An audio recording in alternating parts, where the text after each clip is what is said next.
nós vamos falar com a deputada federal Benedita da Silva, pelo estado do Rio de Janeiro. Boa noite, deputada, seja muito bem-vinda. Boa noite. Lamentamos. Boa noite. Boa noite. Vocês Deputada, estão me ouvindo? Esta semana o Rio de Janeiro, mais uma vez, entrou no cenário nacional e internacional com mais uma ação criticada do Brasil ao mundo.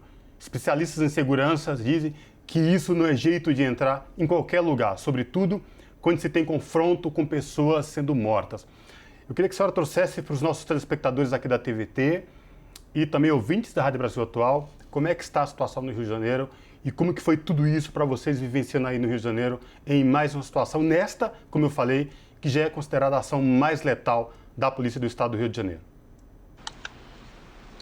Nós estamos em estado de choque, porque nós entendemos que não se pode ter uma intervenção dessa natureza que foi uma execução, porque nós sabemos que bandido se prende, condena e dá a sentença. É isso que se pode fazer quando você constata que é um bandido.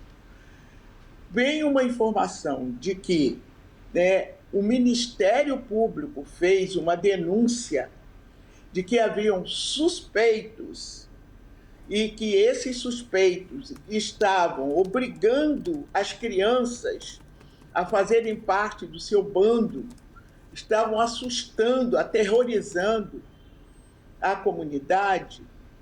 Eles chegaram e atiraram desde as 6h30 da manhã, foi durante o dia, mas sem nenhuma estratégia de poder poupar o fato da comunidade não se apavorar.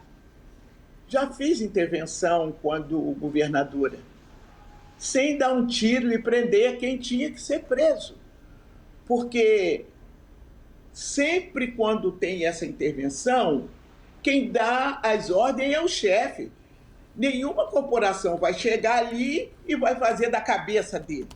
Então, há uma responsabilidade do governo do estado do Rio de Janeiro em mandar que faça uma incursão dessa natureza, onde nós vimos os jovens, nós vimos as crianças gritando, apavoradas, as casas sendo invadidas, e corpos para tudo quanto é lado, até corpos sem cabeça chegaram. Parece que, por fato de terem atirado, e que até agora nem sabe quem atirou, de onde veio essa bala, assim como aconteceu com 2 ou 3 pessoas que estavam no metrô, na estação ali do metrô. Então, eles não podem dizer que aquelas pessoas seriam pessoas suspeitas, que o Ministério Público tinha falado sobre aquelas pessoas. Então, se eles vieram com uma informação, eles deveriam ter toda a cautela necessária. Ou vieram com medo, eu digo isso, vieram com medo ou vieram para executar, porque foi, na verdade, uma execução. Estarrecida, a comunidade está, uma gritaria sem fim, as mães implorando para não matar os seus filhos, dizendo: olha, está aqui, gente, por favor, ele está se entregando, não mate meu filho, ele está se entregando. Porque num determinado momento do cerco que se estava fazendo, aqueles que realmente não houve ali uma fuga de jeito nenhum, não tinha como, até porque a polícia estava muito bem equipada, mas naquele meio tinham outras pessoas. Se você não tem nome, não tem o local de residência, como é que você pode fazer uma intervenção dessa natureza e você ter 24 corpos? Que foram essas pessoas que morreram. e morreu, aliás, foram 25 contando com o policial. Então, um policial levou um tiro na cabeça e também não se sabe de onde partiu esse tiro, mas sabe que o policial morreu e nós não queremos que nenhum policial morra, mas também não queremos que nenhum policial mate. Essa não é uma forma do Estado entrar. Então, o Estado promoveu um terror e promoveu uma chacina, porque foi a maior acontecida no Rio de Janeiro. Nós já viemos de outros momentos terríveis do Rio de Janeiro.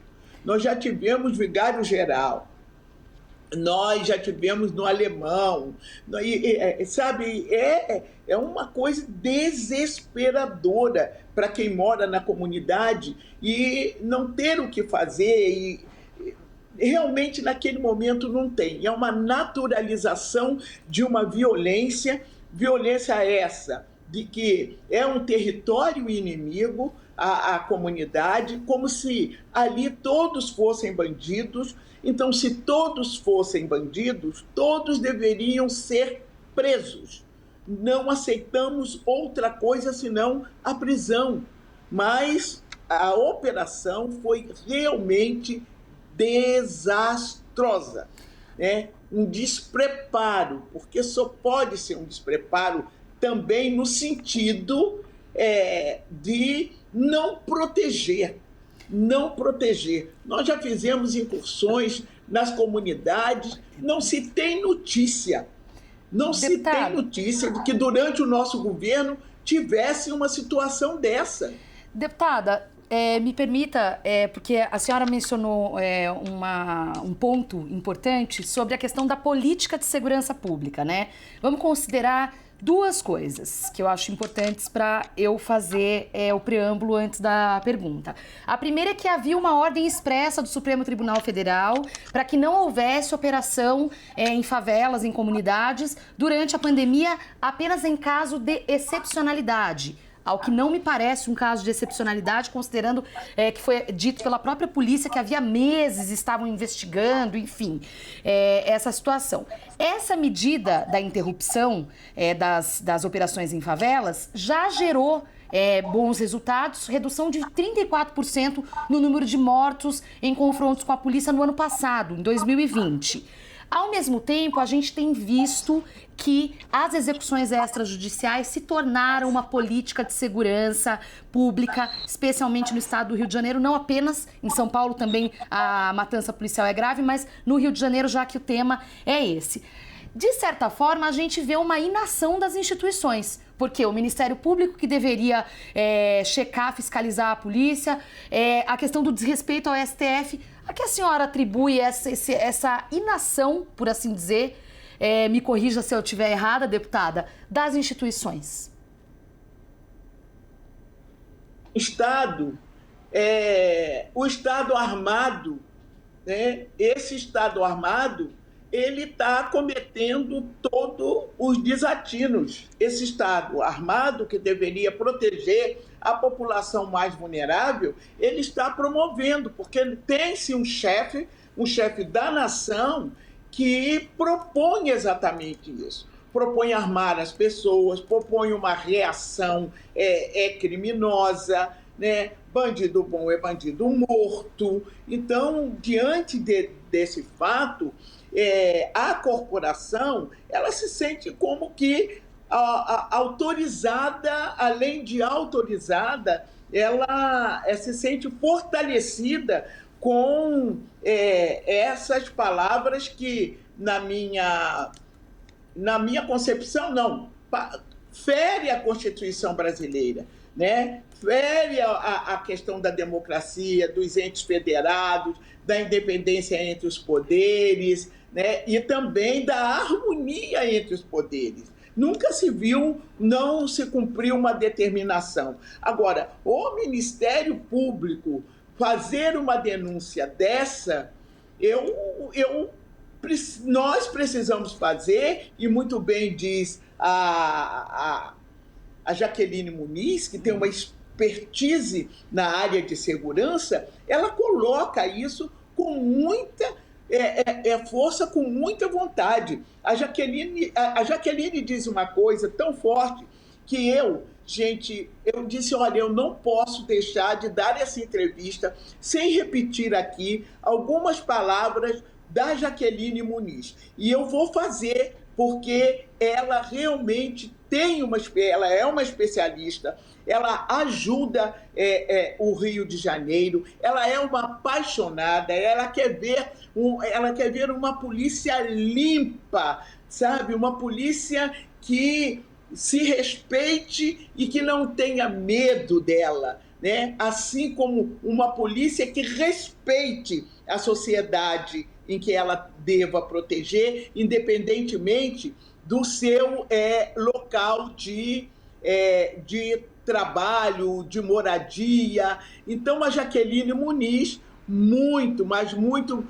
com muita propriedade, ela coloca que ela já não aguenta mais, que ela já está cansada, que ela não aceita, evidente, algumas coisas que dizem a respeito da polícia.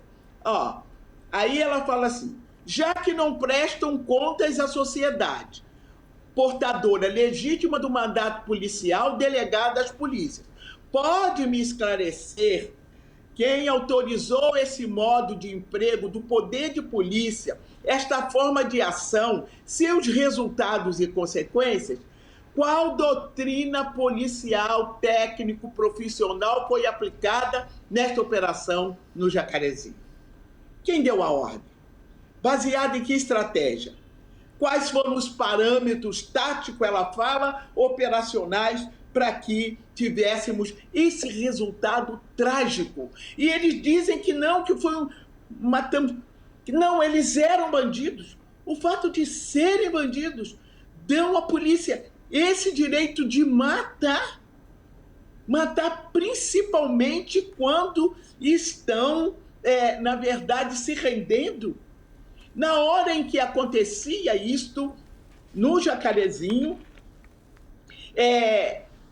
me mandaram, pelo amor de Deus, veja isso, pelo amor de Deus, veja isso. Eu pedi ao líder da bancada que ele me deixasse eu assumir a tribuna em nome do Partido dos Trabalhadores, o que o líder Von Gas me permitiu, e eu disse naquela hora, não estão deixando as pessoas se renderem. Elas querem se render. Deixem elas se renderem. Estava fazendo um apelo da tribuna da Câmara para que o Brasil e o mundo todo pudessem ver que tem que ter. Nós não temos pena de morte aqui, porque ela já acontece dessa forma. Então, não é possível uma coisa dessa natureza. Então,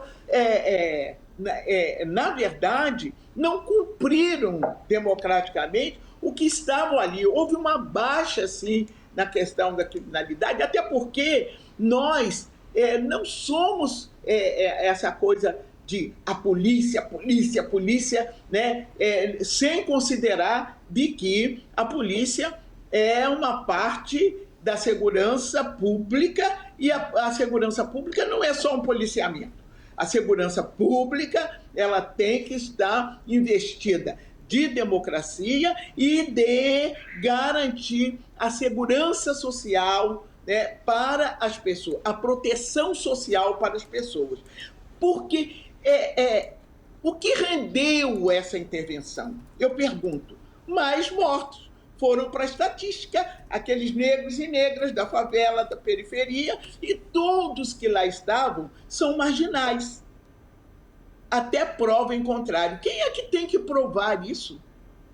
Então, eu tenho na comunidade minha família, então ela tem que provar que ela não é bandida, mas, para eles, bandido bom é bandido morto, e morto não fala. Então, por conseguinte, só fica essas vozes desesperadas e surdas das mães, né, gritando, pedindo socorro para os seus filhos. Mas só que o Estado já o considerou inimigos. E como inimigos, eles têm que eliminar. Deputada, essa frase que a senhora falou, das mães pedindo socorro, chamou muita atenção porque na quinta-feira, no dia desta ação, que gerou tudo isso, essas 25 mortes, esse banho de sangue na comunidade do Jacarezinho, no Rio de Janeiro, vídeos viralizaram o dia inteiro, a noite inteira, de mães pedindo socorro, de mães falando, entraram na minha casa, balearam, atiraram mais de 40 cápsulas disparadas na porta. E o que chamou muita atenção também foram as cenas de policiais levando essas vítimas já mortas, tirando do local, porque aí inviabiliza qualquer possibilidade de uma perícia que confronte essas versões. Não é? Mas agora, apesar de terem levado muitos celulares, atribuindo de que eram todos de bandidos, mas, na verdade, muita gente ali filmou. Como é que eu pude ter as imagens em tempo real, né? Naquele momento, eu estava com imagem de tempo real, tanto que, naquele momento, eu pedi para ir à tribuna denunciar aquilo que estava acontecendo. Foi isso que eu fiz, entendeu? E não só eu, outros também, outras, né, do Rio de Janeiro principalmente, mas também fora do Rio, que viu aquela atrocidade acontecendo. Então, realmente preciso ter uma polícia de inteligência. Não é possível, né? Nós estamos vendo eles falarem que foi um sucesso porque tivemos 25 mortos. Entre esses 25, um era policial. Coloca os seus colegas, né, em risco também, quando não se tem uma estratégia, né? Ou pensariam eles que naquele confronto que fizeram com a comunidade, se não haveria alguma reação. E a reação que se houve da população foi gritar, né? Foi pedir, foi implorar para que não fizessem aquilo naquele momento. Foi estarrecedor, sabe? O estarrecedor, e nós precisamos tomar uma providência maior em relação a isso. Não pode continuar, não pode. Olha, nós sabemos, então, é preciso que o governo federal do Brasil tenha em conta de que existe um momento neste país do qual ele tem estimulado